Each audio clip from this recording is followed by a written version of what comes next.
Hello everyone, welcome to my class. आज मैं voice का कुछ क्वेश्चंस लेकर आई हूँ जो कि है इंटरोगेटिव पे बेस्ड, और इंटरोगेटिव में स्पेसिफिकली मैंने WHO क्वेश्चंस लिया हुआ है। ठीक है, चलिए देखिए इसको पैसिव वॉइस में कैसे कन्वर्ट किया जाता है। देखिए, हु नीड्स अ कार, इसमें कुछ नहीं है। देखिए असर्टिव में जो हम लोगों ने रूल फॉलो किया है वही रूल को हमको क्या करना है, इस सेंटेंसेस में भी फॉलो करना है। लेकिन प्रॉब्लम क्या हो जाता है, जैसे हु रहता है तो हम लोग बाय हुम से जब स्टार्ट करते हैं तो स्टूडेंट्स कंफ्यूज हो जाते हैं कि मतलब हेल्पिंग वर्ब कहाँ रहेगा, सब्जेक्ट के बाद रहेगा या उससे पहले रहेगा। आज मैं एक एक जो रूल्स हैं सारे के सारे मैं क्लियर करने वाली हूँ। देखिए, हु नीड्स अ कार, तो सबसे पहले जब भी हु रहे तो आप क्या करेंगे, यहाँ पे आंख बंद करके लिखेंगे बाय हुम।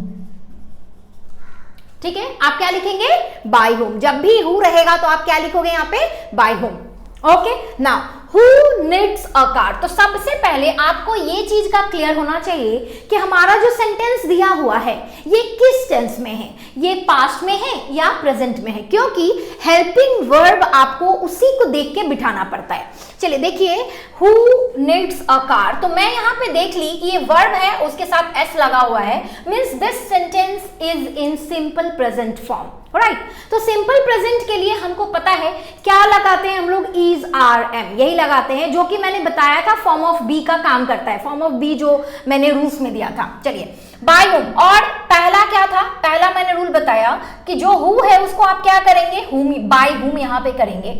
और एक बहुत ज्यादा इंपॉर्टेंट रूल है दैट इंटरोगेटिव जो क्वेश्चंस होते हैं, when you are converting active to passive and your sentence is interrogative, that will remain interrogative.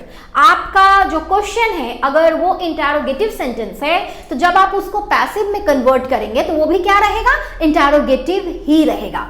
और अगर मैं पूछूं कि ये जो है क्वेश्चन मैंने लिखा है हु नीड्स अ कार, ठीक है ना, तो इसमें क्वेश्चन, इस सेंटेंस का क्वेश्चन होने का दो तीन कारण है। सबसे पहला है हु, आपको दिख ही रहा है, और दूसरा कारण ये क्वेश्चन मार्क, ये सबको दिखता है। ठीक है, ये एक जिसको नॉर्मल क्वेश्चंस के बारे में, जिसमें जिनको नॉर्मल सेंटेंसेस के बारे में नॉलेज होगा, सब कोई भी बता सकता है कि ये WH है तो मतलब ये क्वेश्चन होगा। ठीक है, लेकिन मोस्ट इंपॉर्टेंट जो चीज होती है वो आपको पहचानना है, वो ये होता है कि सेंटेंस में आप क्या चीज नोटिस करेंगे कि हेल्पिंग वर्ब जो होता है वो हमेशा क्या रहता है, सब्जेक्ट के पहले रहता है। जैसे देखिए इसमें क्या है, इसमें हेल्पिंग वर्ब जो है छुपा हुआ है, नीड्स है। नीड्स का मतलब क्या होता है, नीड्स का अगर मैं आपको मतलब बताऊं तो इसका मतलब होता है डज और नीड। और अगर मैं डज का प्लेसमेंट यहां पे पूछूं तो सबसे पहले यहां है डज और उसके पहले है यहां पे नीड। समझ रहे हैं, तो मैंने क्या बोला कि कभी भी अगर वर्ब या हेल्पिंग वर्ब, देख लीजिए ये क्या है, हेल्पिंग वर्ब जो है मेरा क्या है, आगे है, तो हम लोग क्या बोलेंगे कि इसका ये क्वेश्चन इंटरोगेटिव सेंटेंस है। देखिए जैसे who will keep the money, ये हु, अच्छा ये सुनिए, हु आर मेकिंग नॉइज, ठीक है, हु आर मेकिंग नॉइज। यहाँ पे ये जो हु है ये तो क्वेश्चन का है ही, ये क्वेश्चन मार्क का कारण, ये क्वेश्चन होने का कारण ये क्वेश्चन मार्क भी है, लेकिन और एक कारण है क्वेश्चन होने का, ये है हेल्पिंग वर्ब। कभी भी किसी सेंटेंस में अगर सब्जेक्ट से पहले हेल्पिंग वर्ब होता है तो इसका मतलब क्या होता है कि वो आपका क्वेश्चन मतलब इंटरोगेटिव सेंटेंस ही है। ठीक है, चलिए देखिए, अब बाय हुम यहां तक हम लोगों ने कर लिया था। हु नीड्स अ कार, तो मैंने बताया था कि सबसे पहले आप क्या लिखेंगे, बाय हुम। ठीक है, बाय हुम। अब क्या लिखना है, अ कार, लेकिन सब्जेक्ट ऑब्जेक्ट को सब्जेक्ट के जगह पे बिठाने से पहले आपको फॉर्म ऑफ बी बिठाना पड़ेगा। तो यहां पे हु नीड्स अ कार, तो बाय हुम इज, क्लियर है, by whom is a car, उसके बाद वर्ब का third form needed, NEEDED and question mark. By whom is a car needed, ये क्या मैंने बिठाया है, फॉर्म ऑफ बी बिठाया है। फॉर्म ऑफ बी आप किसके हिसाब से बिठाते हैं, मेन वर्ब के हिसाब से। मेन वर्ब आपका है नीड्स, जो कि फर्स्ट फॉर्म होता है वर्ब का, और वर्ब के फर्स्ट फॉर्म के लिए बी, इज, आर, एम, यही चार आते हैं, और जिसमें से सबसे ज्यादा सुटेबल हमारे ऑब्जेक्ट के साथ और कार के साथ इज था, वो मैंने बिठा दिया। ठीक है, चलिए नेक्स्ट क्या है, हु आर मेकिंग नॉइज। ठीक है, तो क्या होगा, हु के जगह पे हम लोग लिखेंगे बाय होम, बाय होम। उसके बाद क्या है, नॉइज है ना, बाय होम, उसके बाद आप लिखेंगे इज, नॉइज, उसके बाद form of be being made, question mark. By whom, यहां पे आर को कॉपी ना करें क्योंकि नॉइज के लिए आप क्या लगाएंगे, is. By whom is noise, form of be क्या है, बीइंग। किसके हिसाब से बिठाया मैंने, हेल्पिंग वर्ब, क्योंकि आईएनजी है, आईएनजी के साथ बीइंग लगाते हैं, made, and then question mark. Don't forget to give question mark. Clear? Now who are not playing football, ठीक है, तो हु की जगह पे हम लोग क्या लिखेंगे, बाय होम। क्या लिखेंगे, चलिए इधर टर्न होते हैं, by whom, by whom, football पहले लगाएंगे, बाय होम, आर है ना, ये आर, हु आर है तो यहां पे by whom is football not being played, question mark. ठीक है, क्या लिखा, by whom is football not being played. चलिए, who will keep the money, now who के जगह पे क्या लिखेंगे आप, बाय होम। आप ये है हेल्पिंग वर्ब है, कॉपी कर दीजिए, बाय होम विल, ठीक है ना। उसके बाद क्या आएगा, ऑब्जेक्ट आएगा सब्जेक्ट के जगह पे, द मनी, ठीक है, by whom will the money. उसके बाद विल है ना, अच्छा ये देखिए ये क्या है, वर्ब है मेरा, फर्स्ट फॉर्म है, फर्स्ट फॉर्म के लिए विल के साथ बी लगता है, तो by whom will the money be kept, keep का क्या हो जाएगा third form, kept, question mark. ठीक है, चलिए ये है हु कट्स दी वायर। चलिए यहाँ पे थोड़ा कम स्पेस है, मैं इसको यहाँ पे करके दिखा दे रही हूँ, हु कट्स दी वायर, ठीक है ना।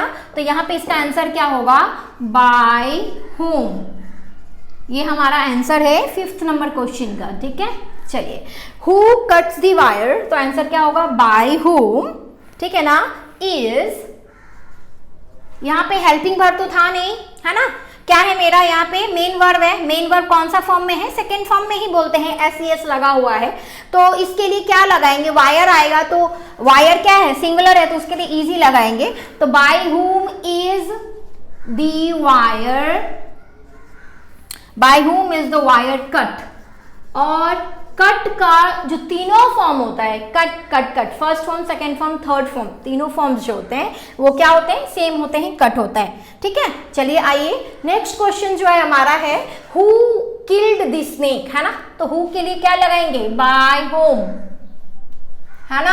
अब अपना देखिए, आपका जो सेंटेंस है वो पास्ट में है, मतलब ये आपका वर्ब जो है ये सेकेंड फॉर्म है, तो सेकेंड फॉर्म के लिए कौन सा फॉर्म ऑफ बी यूज होता है, या तो वॉज या तो वॉर, ठीक है ना, तो यहाँ पे हम लगाएंगे वॉज।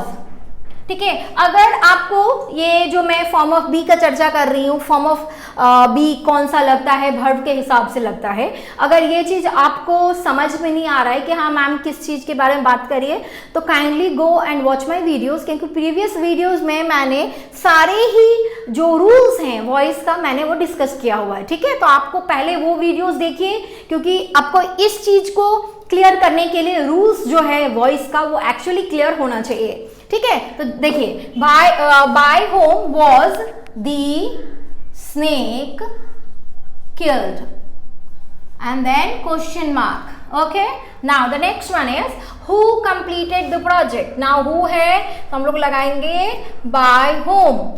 ओके, नाउ कंप्लीटेड जो है सेकेंड फॉर्म में है, मेन वर्ब तो है नहीं, सेकेंड फॉर्म के लिए या तो वॉज लगता है या तो वॉर, तो हमारा जो ऑब्जेक्ट होगा, मतलब आप जो जिसको सब्जेक्ट बनाएंगे वो सिंगुलर है, तो उसके हिसाब से हमको क्या लगाना होगा, यहाँ पे सिंगुलर ही लगाना होगा। तो by whom was the project, by whom was the project completed, COMPLETED, completed. ठीक है, हाँ, क्वेश्चन मार्क दीजिएगा। इंटरोगेटिव सेंटेंस का अगर आप वॉइस कर रहे हैं तो क्वेश्चन मार्क देना मत भूलिएगा, क्योंकि अगर आप क्वेश्चन मार्क नहीं देंगे आपका सेंटेंस का फॉर्मिंग सही होते हुए भी जो है आपको मार्क्स नहीं मिलेगा। ठीक है, चलिए देखिए, who it's an apple. Now your answer will be by whom is an apple an apple, eaten, है ना, third form EATEN, eaten. Okay, now next one, who has broken the glass? Now by whom has, मैंने इसको copy कर दिया, helping verb को copy करते हैं, अगर आपके सेंटेंस में हेल्पिंग वर्ब है just copy it. So by whom has the glass, उसके बाद फॉर्म ऑफ बी बिठाएंगे, हैज ये थर्ड फॉर्म में है, थर्ड के लिए बिन लगता है, तो by whom has the glass been broken, BROKEN question mark. Clear है? By whom has the glass been broken. ठीक है, चलिए next, who has submitted the copy. Now by whom has the copy बिन, उसके बाद submitted, बिन क्यों? क्योंकि ये मेरा थर्ड फॉर्म में है इसीलिए been, submitted, SU submitted, MITTED. तो एक क्वेश्चन और होता है submitted, by whom has the copy been submitted, है ना. आई होप कि ये जो मैंने एक्सप्लेन किया है ये आपका क्लियर है. देखिए एक और क्वेश्चन अराइज होता है यहाँ पे कि ma'am how do you know that this verb is in third form, कि आपको कैसे पता, क्योंकि submit, submitted, submitted, second form and third form both are equal, same ही होता है, बोथ आर सेम. तो आपको कैसे पता कि ये थर्ड फॉर्म है? तो देखिए अगर हैज हैव है ना, अगर परफेक्ट है तो उसके साथ हमेशा थर्ड फॉर्म ही रहेगा.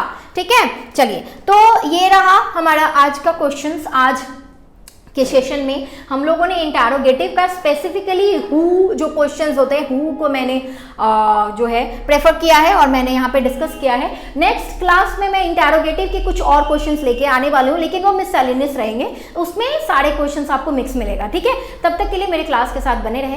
Thank you so much.